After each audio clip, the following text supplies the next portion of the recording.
एक बार की बात है, स्वर्ग में देवताओं की सभा चल रही थी। वहाँ धर्मदेव और लक्ष्मी देवी दोनों उपस्थित थे।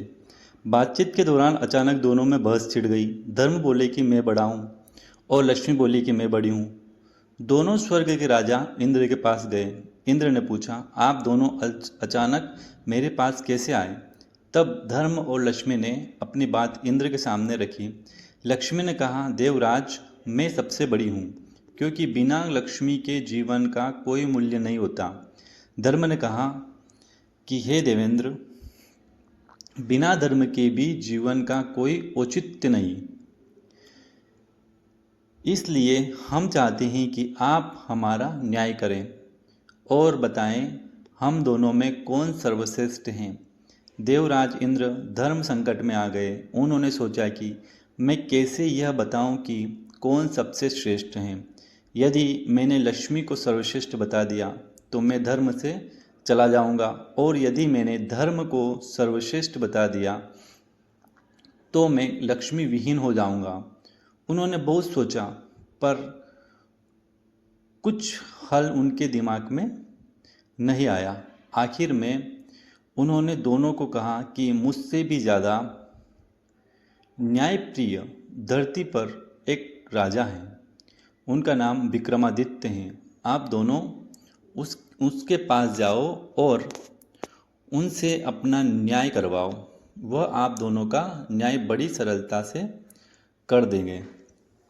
लक्ष्मी और धर्म दोनों पृथ्वीलोक पर आ गए। दोनों राजा विक्रमादित्य के पास पहुँचे और बोले, हे राजन, आप हमारा न्याय करें। राजा विक्रमादित्य बोले, ठीक है, पहले आप दोनों अपना अपना किस्सा मुझे सुनाओ।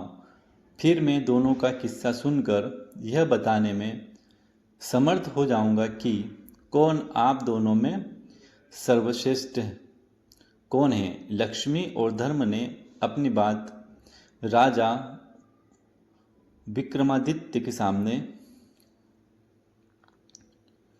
रखी। वीडियो अच्छा लगा हो तो हमारे चैनल बाबा महाकाल भक्त को सब्सक्राइब करना ना भूलें। लक्ष्मी बोली कि हे राजन, यदि मनुष्य के पास मैं न रहूं तो उसका जीवन अर्थहीन हो जाएगा। इसलिए मैं खुद की बड़ी बता रही हूँ। तभी धर्म बोला, हे राजन, बिना लक्ष्मी के तो जीवन चल सकता है, पर धर्महीन होने के बाद मनुष्य के जीवन का अर्थ समाप्त हो जाएगा। इसलिए हे राजन, आप हम दोनों का न्याय करें और बताएं कि हम दोनों में कौन सर्वश्रेष्ठ हैं। राजा विक्रमादित्य बहुत विद्वान थे।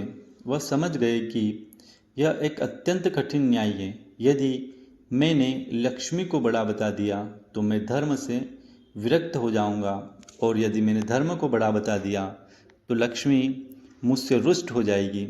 उन्होंने कुछ देर तक सोचा और निर्णय लिया कि यदि धर्म चला गया तो समझो सब कुछ चला जाएगा। इसलिए मैं धर्म को ही सर्वश्रेष्ठ बताऊंगा। आखिर में उन्होंने दोनों को कहा कि मेरे ज्ञान के अनुसार धर्म ही सबसे महान है। धर्म के बिना जीवन का कोई भी अर्थ नहीं रह जाता। लक्ष्मी एक बार न भी रहे तो भी काम चल जाएगा। राजा विक्रमादित्य के इस न्याय से लक्ष्मी उन पर क्रोधित हो गई और उनका सारा राज्य और धन वैभव सब गायब कर दिया। विक्रमादित्य दर दर के भिखारी हो गए। वह वहाँ से चलकर एक नदी के पास आए। सोचा, चलो नदी के कुछ मछलियाँ पकड़ी जाएं। उन्होंने नदी से कुछ मछलियाँ पकड़ी, फिर उन्हें भूनकर नदी के किनारे रख दिया ताकि स्नान के उपरांत मैं इन मछलियों को खाऊंगा। लेकिन जैसे ही वह नहाकर बाहर आए तो देखा सारी मछलियाँ जल में कूद गई। वह समझ गए यह सब लक्ष्मी के क्रोध के कारण हुआ है। वह कुछ नहीं बोले। भूखे ही वह अपनी बहन के यहाँ चल पड़े। उनकी बहन को वहाँ के लोगों ने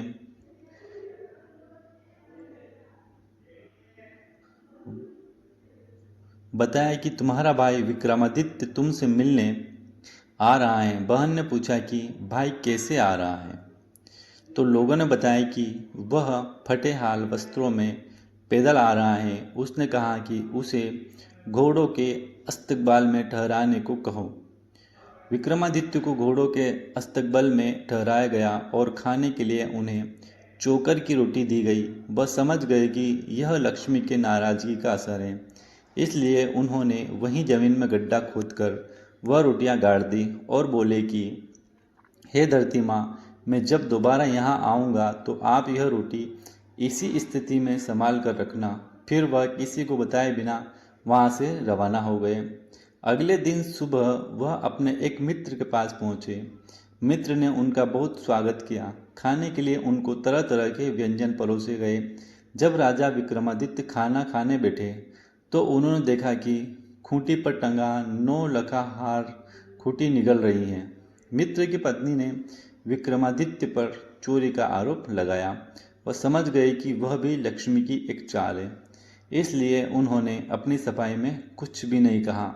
मित्र जानता था कि विक्रमादित्य ऐसा नहीं कर सकते, पर उसकी पत्नी ने विक्रमादित्य पर अभियोग लगा दिया कि उनका हार विक्रमादित्य ने ही चुराया है। वहाँ से विक्रमादित्य चलते हुए किसी दूसरे राज्य में आ गए। चलते चलते थक जाने के कारण उन्होंने सोचा कि क्यों ना किसी वृक्ष के वीडियो अच्छा लगा हो तो हमारे चैनल बाबा महाकाल भक्त को सब्सक्राइब करना ना भूलें। नीचे थोड़ी देर सो लिया जाए। उधर उस राजा के यहाँ चोरों ने चोरी की थी। वह धन उन्होंने लाकर सोते हुए विक्रमादित्य के पास रख दिया। इधर राजा के सैनिक चोरों की तलाश में जब वहां पहुंचे तो देखा कि सारा धन विक्रमादित्य के पास पड़ा था। उन्हें समझ में आ गया कि यही चोर है। उसको पकड़कर राजा के पास ले गए। राजा ने पूछा कि क्या तुमने ही यह धन चुराया है? तब विक्रमादित्य ने कहा, राजन, यह धन मैंने नहीं चुराए हैं। पर उनको अपनी बात की सत्यता को सिद्ध करने के लिए कोई साक्ष्य नहीं था, इसलिए राजा ने सजा के रूप में उनके दोनों हाथ पांव कटवाने का हुक्म दे दिया। सैनिकों ने उनके दोनों हाथ पांव काट दिए और बाजार के बीचों बीच उन्हें फेंक दिया। साथ ही उनके पास एक जूता रख दिया गया और वहां लिख दिया कि जो भी उधर से गुजरे उन्हें 5 जूतों अवश्य मारे। जो भी राही वहां से गुजरता उन्हें 5 जूते अवश्य मारता। एक बार उस राज्य का एक तेल निकालने वाला तेली उस राह से गुजरा जहां पर राजा विक्रमादित्य घायल अवस्था में पड़े थे। नेक्स्ट पार्ट नेक्स्ट डे में आपको मिलेगा। अगर आपको वीडियो अच्छा लगा हो तो बाबा महाकाल भक्त चैनल को सब्सक्राइब करना ना भूलें। थैंक्स फॉर वॉचिंग और अपने दोस्तों के साथ जरूर शेयर करें।